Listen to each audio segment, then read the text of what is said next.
In this video, I will want to clear the confusion once and for all.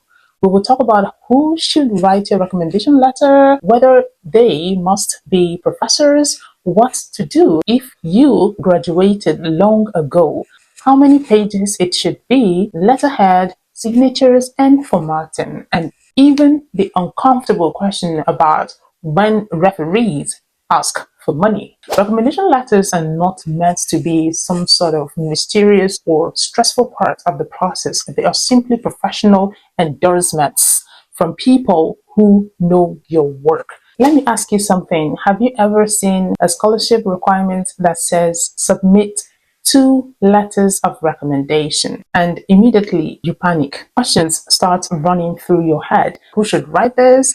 What if I graduated many years ago? Can my employer write it? And should it be 1 page or 2 pages?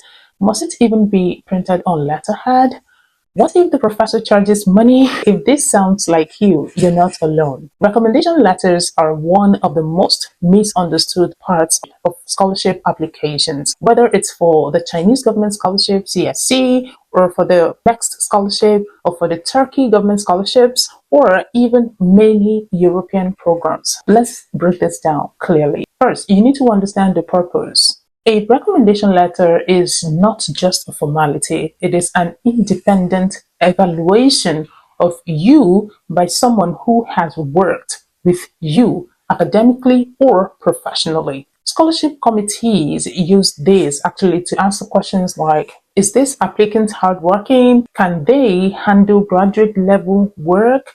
Are they trustworthy and responsible? Do they show leadership potential? For example, the China Scholarship Council specifically states that applicants for postgraduate programs must submit recommendation letters from associate professors or professors. Similarly, the MEXT Scholarship requests recommendation letters from teachers or academic supervisors. This is not entirely different from other kinds of scholarship anyway. So the letter helps them basically to verify your character and academic potential. Remember, they do not know you before this application, before your application. Let's move on to the number 1 confusion. Who should write your recommendation letter? Ideally, your referee should be someone who knows your academic work, who has supervised you, who can evaluate your ability honestly. Okay? Best options include a university professor, your thesis supervisor, a department head, a research advisor. If you are applying for graduate school scholarships, professors are usually preferred. But what if you graduated many years ago? Well, that's okay too, okay? Because if you have been working for some time, you can ask a workplace supervisor, a research project manager, a professional mentor. Many scholarships accept professional referees, especially if your academic relationship is no longer active. The key thing is this: the person must be able to speak specifically about your abilities. A generic letter from someone who barely knows you is not helpful at all. Now, what if you graduated a long time ago? This is another common worry. Many applicants say, I graduated like 5 or 10 years ago. My professor probably don't remember me anymore, and that's valid. Okay, here is what you can do. Send a polite email reminding them who you are. Include your full name, the course they taught you, your graduation year, a short CV, your research interest. Professors understand this situation, and many former students contact them for recommendation letters years later. It's normal. It's not abnormal as some people think. It is actually normal. Okay, now some people ask, should the letter be 1 or 2 pages or even more? All right, let's address this specific question many people ask. Is 1 long letter enough, or should you have 2 different letters? The answer actually depends on the scholarship requirements. Okay, most scholarships explicitly require 2 separate recommendation letters. For example, the CSC scholarship requires 2 recommendation letters for postgraduate applicants. So in this case, a single 2-page letter cannot replace 2 separate referees if the requirement says 2 separate referees. Now, about length. Typically, 1 page is standard. 1.5 page is also okay. 2 pages the maximum. In most cases, quality matter more than length. Another common confusion is, should the letter be printed double-sided? Should it be glued? The answer is simple. Most scholarship committees expect printed on official letterhead if possible, signed by the referee, sometimes stamped by the institution. Letterhead actually helps verify the authenticity of the writer. But if the professor cannot access a letterhead, a signed letter with their official title, department, university, contact email is usually acceptable. Now, about printing. If the letter is 2 pages, either of these is fine.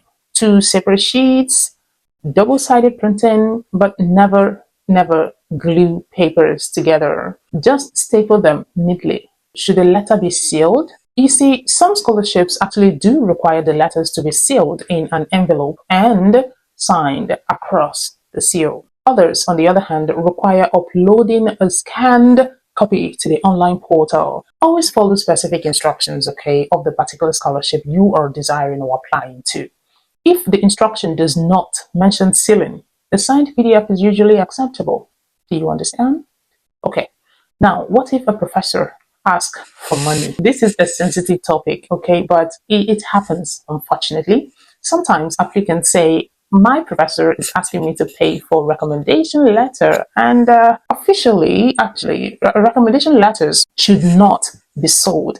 They are part of academic mentorship. However, in some cases, professors may ask students to cover printing, administrative, processing, or courier fees. That is understandable, but charging large amounts just to write a letter is not considered ethical academic practice. So if this happens, your best option may be to seek another referee. Yes, go on and do that. Okay, now how to make it easy for your referee, because some people don't even know what to include in the letter. Remember this, professors are very busy, so make it easy for them to help you, okay? When you're requesting for a recommendation letter, send them your CV, your transcript, your personal statement, the scholarship information, the deadlines, and all of that. These help them write a specific and strong letter. A strong recommendation letter usually mentions your academic strengths, your research ability, your character, your potential for future study.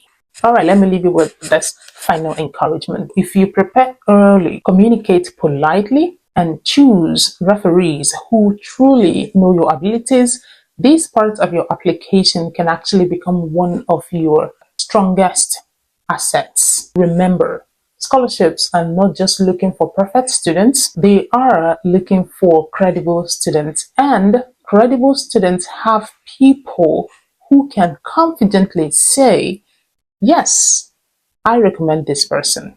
Okay? Yeah, that's it pretty much. And thank you all for watching to the end. I wish you all good luck in your journey, and I'll see you all in the next video. Until then, keep thriving. Take care. Bye.